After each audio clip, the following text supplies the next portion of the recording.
Kakinada rural మండలం కొవ్వాడ గ్రామంలోని SC కాలనీలో శనివారం ఒక పూరిపాక అగ్నికి ఆహుతైంది. ఈ ఘటనలో జి సూరిబాబు, అచ్చేమల కుటుంబాలు గృహోపకరణాలతో సహా సర్వస్వం కోల్పోయి రోడ్డున పడ్డారు. విషయం తెలుసుకున్న జనసేన పార్టీ మండల ఉపాధ్యక్షులు రెడ్డిపల్లి కిషోర్ సంఘటనా స్థలానికి చేరుకుని బాధితులను పరామర్శించారు. అనంతరం ఈ విషయాన్ని రూరల్ ఎమ్మెల్యే పంతం నానాజీ దృష్టికి తీసుకెళ్లారు. ఎమ్మెల్యే సూచన మేరకు ప్రభుత్వం తరపున బియ్యం అందించడంతో పాటు జనసేన నాయకులు తమ వంతుగా ఆర్థిక సహాయం, ఒక నెలకు సరిపడా నిత్యావసర సరుకులు, బియ్యం బస్తాను బాధిత కుటుంబాలకు అందజేశారు. ఈ సందర్భంగా రెడ్డిపల్లి కిషోర్ మాట్లాడుతూ బాధిత కుటుంబాలు అగ్ని ప్రమాదంతో అన్నిటినీ కోల్పోయినా వారికి తాము అండగా నిలుస్తామన్నారు. ఎమ్మెల్యే నానాజీ ఆదేశాల మేరకు తక్షణ సహాయం అందించామని ఆయన తెలిపారు. వీఆర్ఓ గోపాల్ మాట్లాడుతూ బాధితులకు ప్రభుత్వ పరంగా తక్షణ సహాయం అందించామని, వారికి న్యాయం జరిగే విధంగా చర్యలు తీసుకుంటామని చెప్పారు.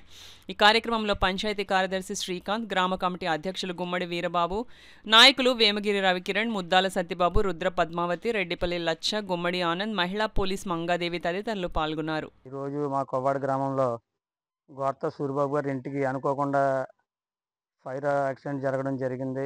దీనికి మేము చాలా చింతిస్తున్నాం.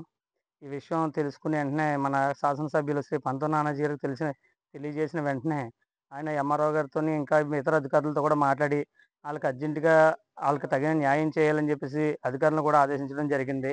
అదేవిధంగా మమ్మల్ని కూడా ఆదేశించి కార్యకర్తలందరూ కూడా కుటుంబానికి అండగా ఉండాలని, వాళ్ళకి ఏ అవసరం వచ్చినా ఏమొచ్చినా సరే వాళ్ళకి అండగా ఉండి ధైర్యం చెప్పాలని, అదేవిధంగా కొంచెం మీ తోచిన విధంగా నిత్యావసర సరుకులు కూడా అందించడం జరిగింది. వాళ్ళకి మేము అండగా ఉంటామని చెప్పేసి ఈ సందర్భంగా తెలియజేస్తాం. గోర్త సూరిబాబు గారు నివాసం అగ్ని ప్రమాదానికి గురవడం మేము జనసేన పార్టీ తరఫున, కూటమి ప్రభుత్వం తరఫున కూడా సానుభూతి తెలియజేస్తూ వారికి ఈ జరిగిన సంఘటన గురించి ఎమ్మెల్యే గారి దృష్టికి తీసుకెళ్ళడం జరిగింది.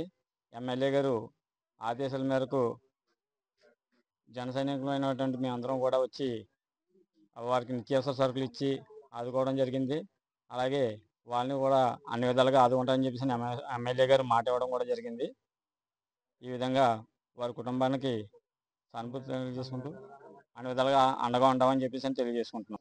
సత్యమ్మ తోట వద్ద గోర్త అచ్చయ్యమ్మ మరియు గోర్త సూరిబాబు గారు అనే ఇంటికి ట్యాచ్డ్ హౌస్కి అనుకోకుండా అగ్ని ప్రమాదం జరిగి కాలింది. దీని నిమిత్తం శ్రీ తహసీల్దార్ కాకినాడ రూరల్ వారికి చెప్పగా తక్షణ ఆర్థిక సహాయం కింద కుటుంబానికి 15 కేజీలు చొప్పున పీడిఎస్ రైస్ మంజూరు చేశారు. మంజూరు చేసిన రైస్ ఈరోజు ఇక్కడ పంచాయతీ సెక్రటరీ గారు కూటమి నాయకుల సమక్షంలో పంపిణీ చేయటం జరిగింది. మిగిలినవి కూడా ప్రభుత్వం నుంచి రావాల్సిన వాటికి రిపోర్టు పంపుతున్నాము.